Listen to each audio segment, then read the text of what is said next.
Hey friends, welcome back for another Heffy Doodle video. We are going to be making a slider pop-up Valentine. And let's talk about what we're using for that. We have this absolutely adorable Quill You Be Mine stamp set. It has those super cute little hedgehogs. We have the matching dies to go with it. I just love these little hedgehogs. We're also going to be using the slider pop-up die itself. Love this die. It's one of my favorites, especially if you're new to interactive. It's so great. Then we have the Fancy Nancy frames and dies, and we're going to be using this middle one. And then we also have the Stitched Hearts dies, another great die set. We also have the Scribble on My Heart stencil. Love this stencil. It's so different than anything else that I have. And then we have some alcohol marker friendly cardstock. So let's get started with our background first. I went ahead and used some raspberry cardstock and cut out the slider pop-up using it, and I taped in place the little pull because I didn't want that to move.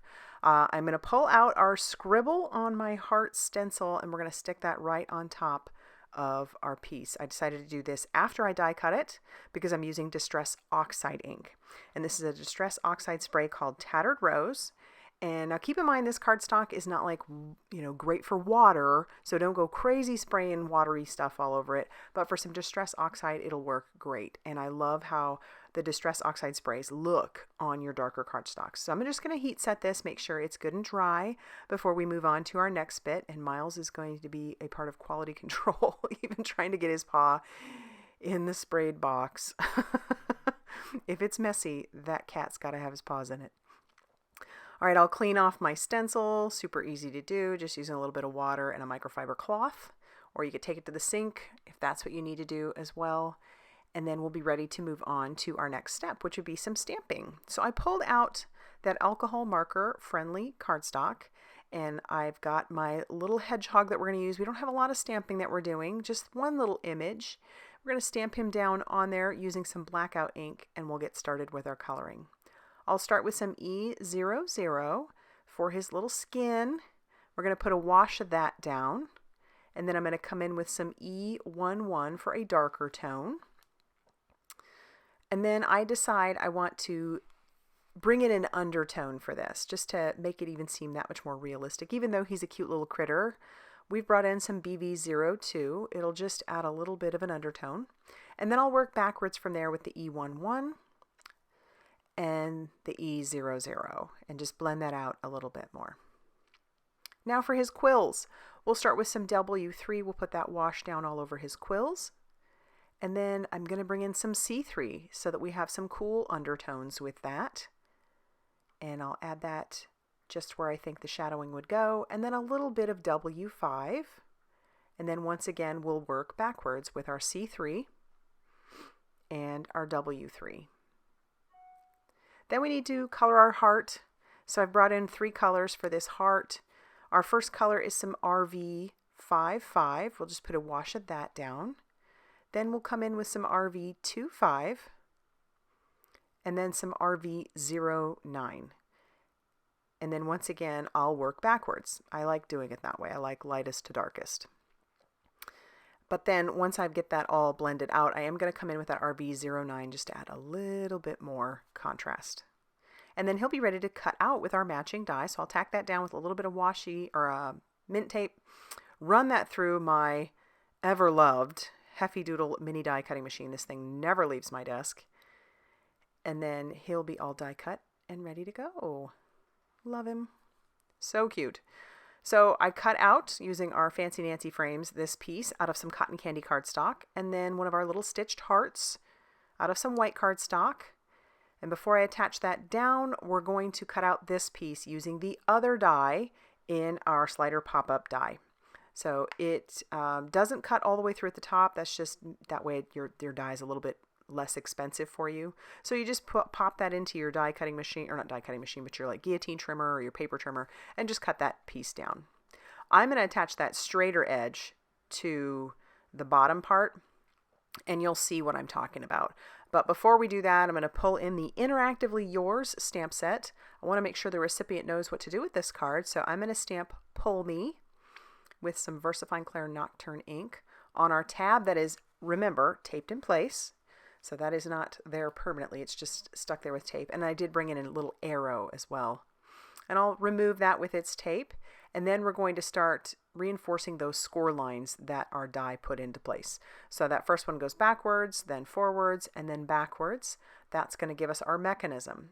Now you'll see that one area there, it's like about a little more than 1/4 of an inch. I'm bringing in some 1/4 inch tape to put down there. You want that to be a nice strong adhesive, whatever you use, because that's going to attach to that white piece of cardstock that we have sitting there. That's our puller, that's our mechanism.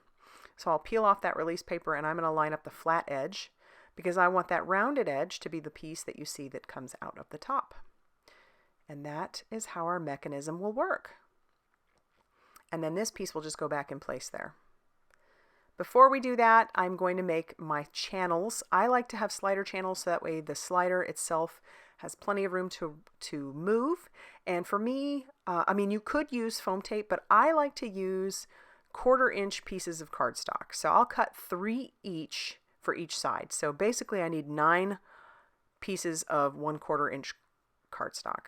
And then I'll use my tape, and I'll tape 3 of those together. You could use liquid glue, just make sure that you're using a very thin line of that adhesive.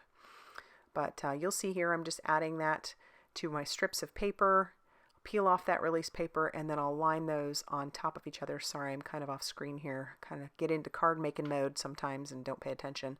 Put that final one on top, and then I'll peel off that release paper, and we'll stick that down at the bottom and trim off that excess. And then we'll do the same thing with the other 6. So you do 3 more together for this one. And again, you could save yourself a little time and just use foam tape, but I wanted to make sure that it had plenty of room to move, but not too much room. All right, here's where I am going to bring in a very, very thin line of liquid glue. You could use your tape if you wanted to, but I decided to pull out the liquid glue just to let you know it does work. And then I'll take my backing, which is 4 1/4 by 5 1/2 inches of white cardstock, and I'll just stick that down to the back. And there's your card. I mean, that's that. And then when you remove the slider, you've got plenty of room to write to your recipient. Put a little bit of glue on our little tab, stick that down and in place. And now I can start attaching the outside stuff to our card. I'm going to attach my heart down first to my Fancy Nancy frame. And then I have found the easiest way to attach things to the front, because you don't want to glue things closed, is to open up the slider. But we'll do that here in a second. I'm going to stamp my sentiment first, and I'm doing that on some Pearblossom pressed sentiment stock, covering that with some white embossing powder, and then heat setting that till that is smooth and melted. And then we can trim down our sentiment using our guillotine trimmer. And then I decide to kind of cut a flag banner on each of those ends. So cut into the middle and then go from each corner into that middle that you cut into. Just an easy way to do that. And then now we'll be ready to attach our pieces to the outside of our card. But like I said, what I'm going to do is I'm going to open it up, because the last thing I want to do is glue it down and close it. Have it be glued closed. So we attach that to that bottom portion that's open, and I'm just using liquid glue. And we do the same thing with our sentiment right below our little hedgehog. So everything will move freely. And then I'm going to stamp one more sentiment on the inside that says, "You hog my heart." And you could add more to it, but this is going to do it for me. I love how this turned out. I hope you do too. If you like this video, be sure to hit that like button, and definitely consider subscribing if you haven't already done so. And be sure to check out all that Heffy Doodle has going on over on their Facebook page, Instagram, and their blog. Thanks for stopping by, and I'll see you very soon in another video. Bye, everybody.